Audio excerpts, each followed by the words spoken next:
Live from our studios here at Kukumlimle in Accra. Hello, good evening and welcome to Joy News Prime with me, Pius Kojobaka.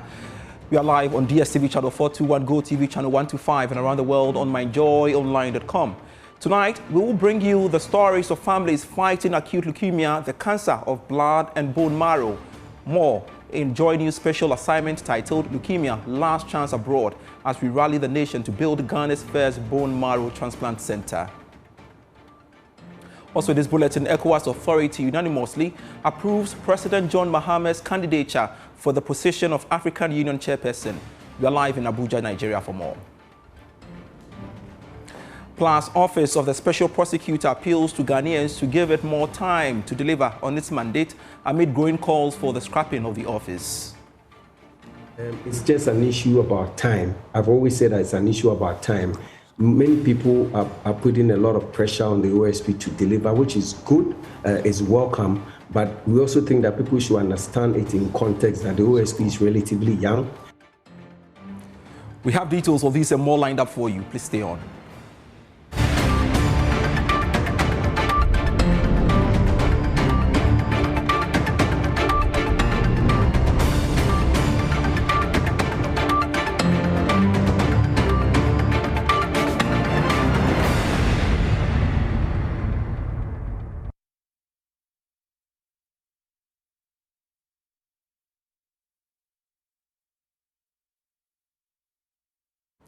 Thanks so much, you could watch us. Now, let's begin this way. Imagine watching your child die, not because treatment doesn't exist, but because it is only available abroad and far beyond the reach of many families. That's the painful reality facing Ghanaians battling acute leukemia, a cancer of the bone and blood marrow. Here are excerpts from Joy News' latest special assignment documentary titled Leukemia, Last Chance Abroad, produced by Emmanuel Jivenu, highlighting the urgent need for a bone marrow transplant center in Ghana. Jason.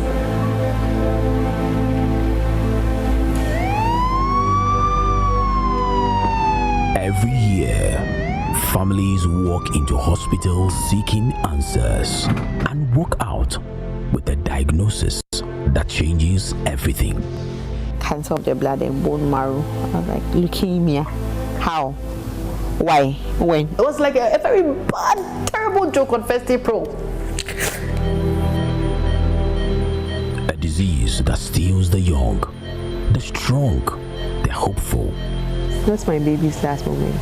Today, December 19th. My child will not die. I can deal with a lot of things, but to see him in pain, that one will kill me. I watched her, she took her last breath. My baby was gone. Say, on your shade,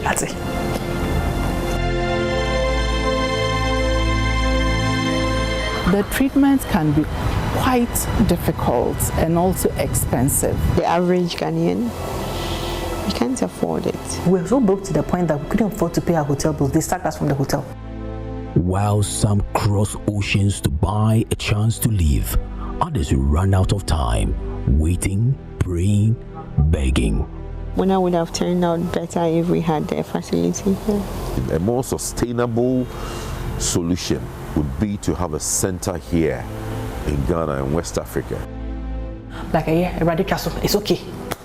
Enough. Leukemia, Last Chance Abroad. A documentary by Joy News Impact Makers Foundation in partnership with Leukemia Project Foundation. Meanwhile, TV personality Aba Anamoah lends her voice to the campaign for the construction of Ghana's first bone marrow transplant center, which will also serve West Africa. Anamoah, and I'm fully supporting this campaign to get a bone marrow transplant center at the Kolebu Teaching Hospital. It's about time. We've lost too many people to this, and it's so expensive getting people to travel out of this country to get a transplant, to get treatment. And so if we have it here, it belongs to us. We own it, and our people will get access to quality health care.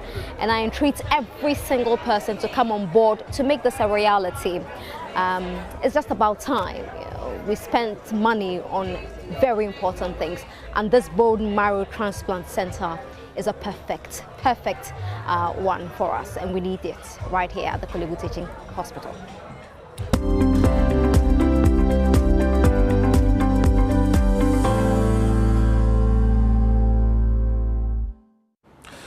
And Leukemia Last Chance Abroad premieres tomorrow, Monday, 15th December 2025 on Joy News, Joy Prime, and on Joy FM. And to some other stories, on the 12th of November, 6 young women lost their lives at the Owak Sports Stadium following a stampede during a military recruitment process. More than 20 people were injured in the process. At the time of the incident, the Ghana Armed Forces said in a statement that the tragic crash appeared to have been caused by unprecedented surge of applicants who breached security protocols and reached into the gates. Senior military officers who supervised the Ghana Armed Forces recruitment exercise at the Owak Sports Stadium were asked to step aside to pave the way for investigations into the tragic incident. A month after the incident, the said investigations are yet to be made public.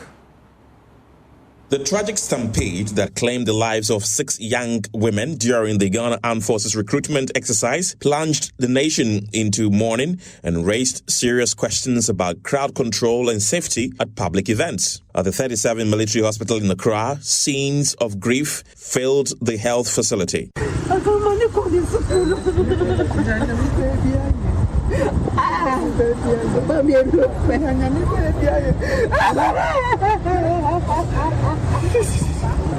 Until day 6 o'clock, the auntie and the mom spoke to me that they've not heard from her, they've not seen her, so they are here. Then I asked them, should I come? And they said, yeah, I can come. And so I found out their whereabouts. I went and met them. And the officers came to me. They introduced to them that I'm the father. Then they asked me, can I identify her? I said, yes. So we went to where... The Ghana Armed Forces released a statement which read in part, preliminary investigations indicate that the stampede was triggered by an unexpected surge of applicants who breached security protocols and rushed into the gates ahead of scheduled screening at about 6:20 hours. The Deputy Minister for Defence, Ernest Bojajemfi, then assured families of the victims of government support and added that one recruitment slot will be made available for each of the victims' families. His Excellency the President has directed that we give the opportunity to the family to replace all these 6 dead persons. Of course, we have to check their fitness level, how they are healthy, how they qualify to be with the Ghana Armed Forces.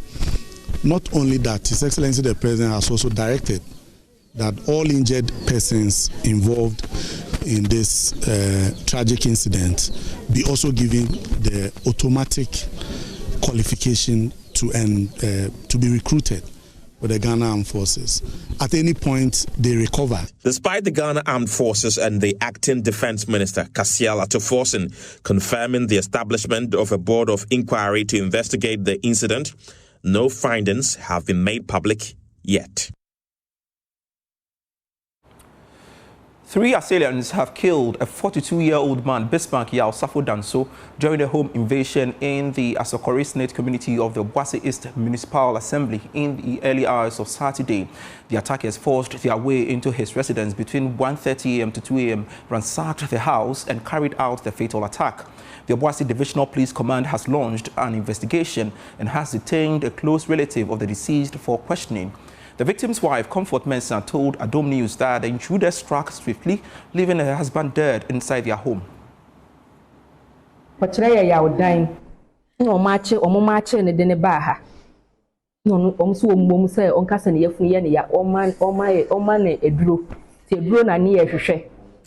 brought a neighbor to our doorstep. He said he was having stomach pains and needed medications, so we thought it was really him. When my husband opened the gate, they struck him on his head with something and he collapsed to the floor. He never got up again. The attackers demanded money and other items, including laptops. I explained there was nothing to give because earlier my husband had been selling laptops for a friend and had already sent the money. Despite that, they took his personal laptop, 2,000 Ghana cedis in cash, and 2 phones.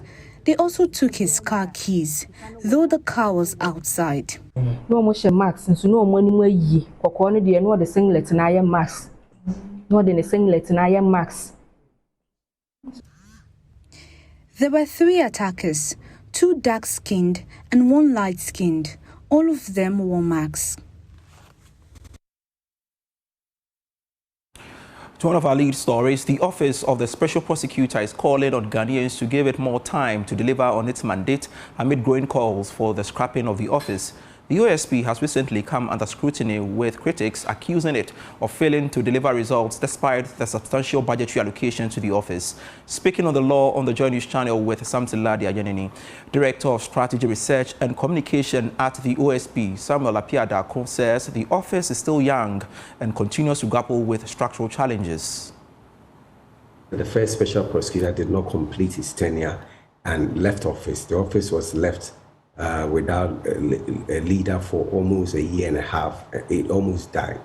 And so when Kisi Ejabin took over in 2021, in August, he decided to now rebuild the office. So what people do not know is that we have been building this office from scratch. And it's just an issue about time. I've always said that it's an issue about time.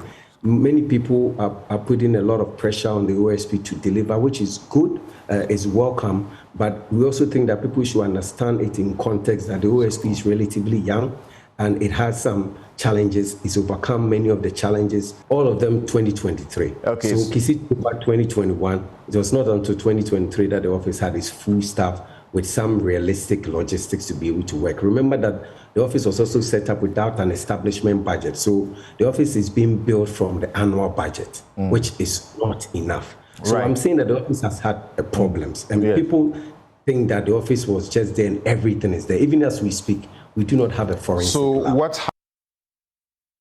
Tonight, Ghana's fight against climate change comes under scrutiny as low climate literacy has been flagged as a major obstacle of national response efforts.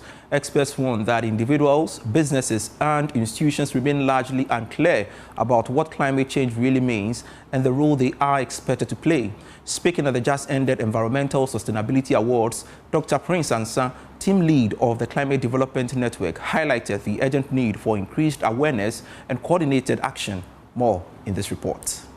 According to the Ghana Meteorological Agency, Ghana's average annual temperature has risen by about 1 degree Celsius since the 1960s, signaling a long-term warming trend. The increase has been most pronounced in northern Ghana, while the frequency of unusually hot days and nights is on the rise nationwide. But while the impact is becoming increasingly visible, efforts to respond are still hampered by limited climate literacy. Dr. Prince Ansah, Country Engagements Lead for the Climate Development Network, says many organizations still struggle to understand how their operations affect the environment. There's a very low climate literacy rate in Ghana.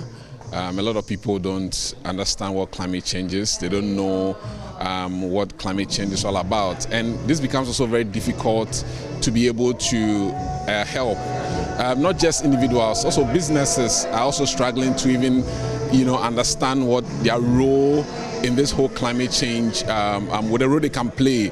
He argues that these gaps can be addressed through stronger collaboration and the provision of resources. These challenges could be addressed, the challenge of low literacy and then the challenge of low resources could be addressed with collaboration, institutional collaboration. There are institutions that have the capital, they have the will to be able to move the climate action forward. We are going to continue with our work with the various institutions, communities that we've been working with to support climate resilience across the country. For organizers of the ESG Awards, the initiative seeks to empower industry players with knowledge about the effect of climate change and practical ways to contribute toward national solutions. The essence of it is to celebrate organizations and individuals who are championing a worthy cause towards the environment. We all know what is going on with our environment, with our water bodies and all that.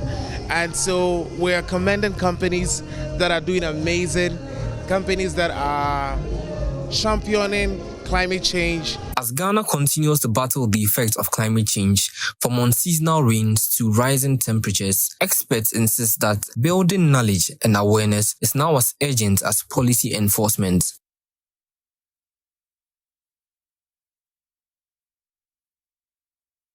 You're still watching Joy News Prime. We are back with more.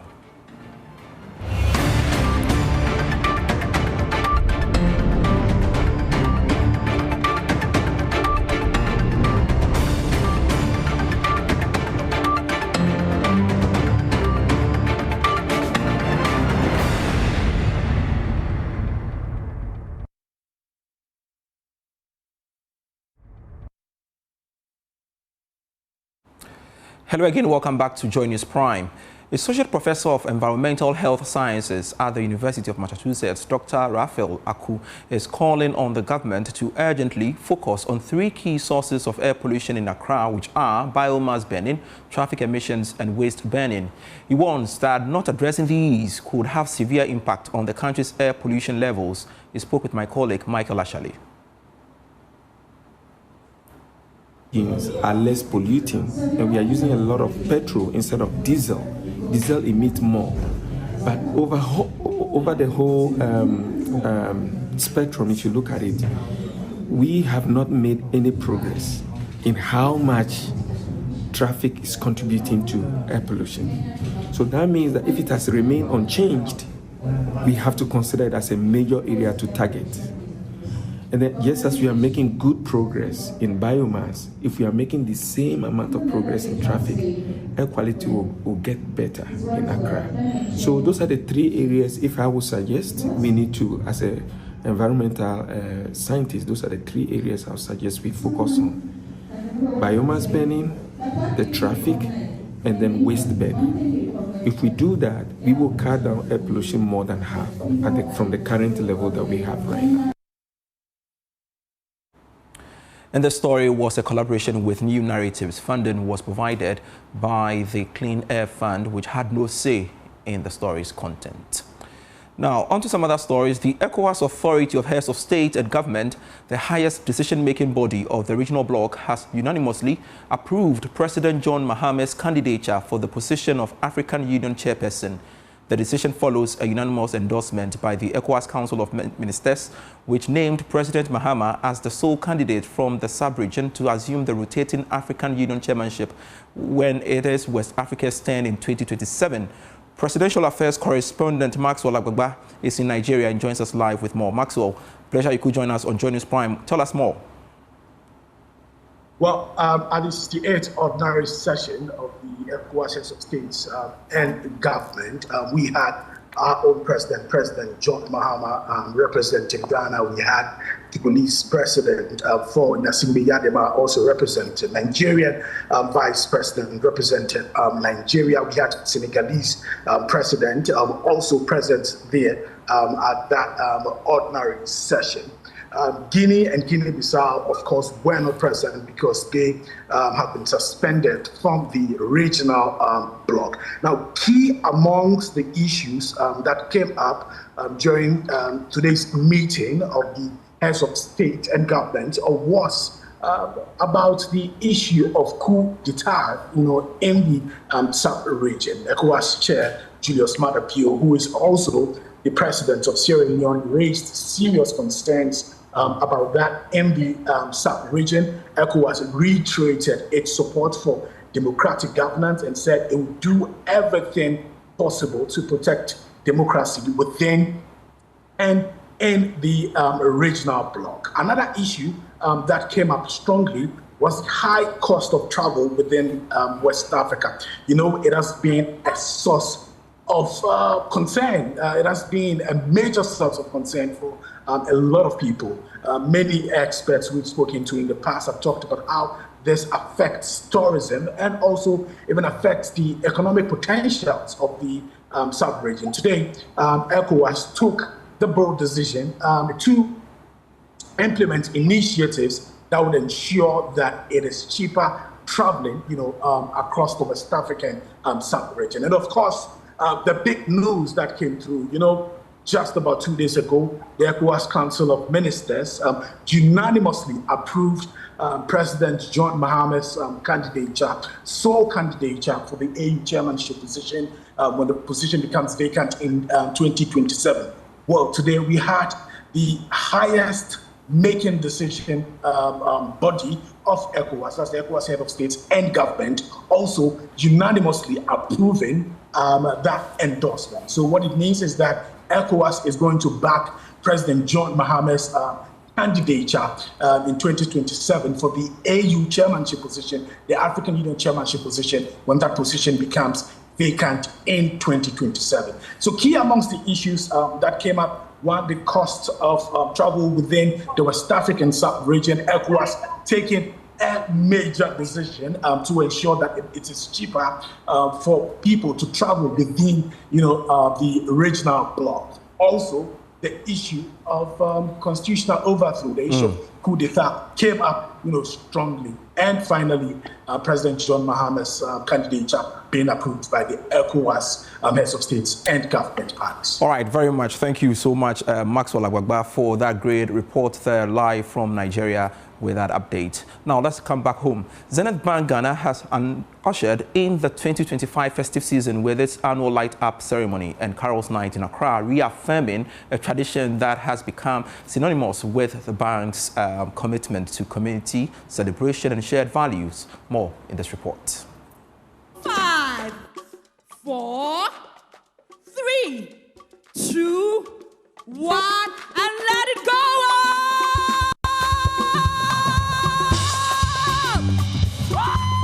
Since its inception in 2018, the Light Up ceremony has become a signature event, inspiring other institutions to brighten cityscapes across the country. Henry Onrizuribo, Chief Executive Officer of Zenith Bank Ghana, says the event reflects the bank's resilience, unity, and collaborative spirit while marking the start of the Christmas season. Tonight's performance have reflected the spirit of collaboration and joy that defines us as Team Zenith. The event featured showcases from various bank branches, presenting the birth of Christ through songs and performances. But you, Bethlehem, in the land of Judah, are by no means least among the rulers of Judah. Out of you will come a ruler who will shepherd my people Israel.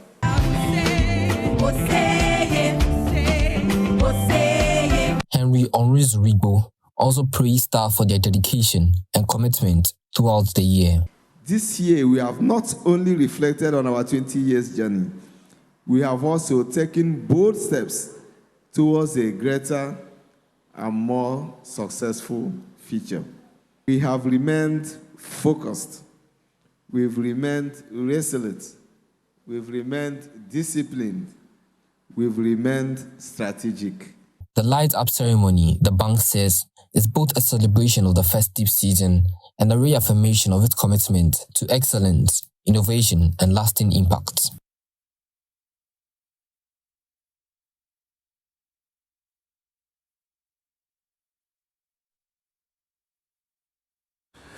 It was an atmosphere charged with worship and praises as hundreds of worshippers gathered for stars and worship, the climax of the annual December to Remember conference at the House of Miracle Ministries here in Accra. Here's a report. He will come in. The way God has changed my life, He can also change your life.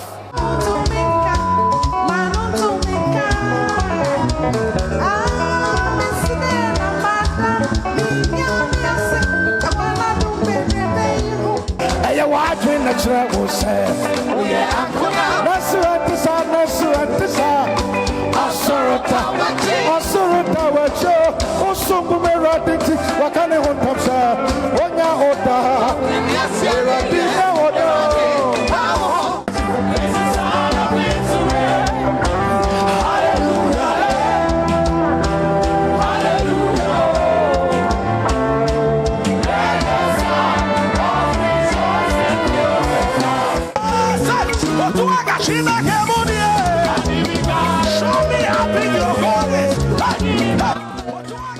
Thanks for watching Join His Prime. I am Pius Kujobaka.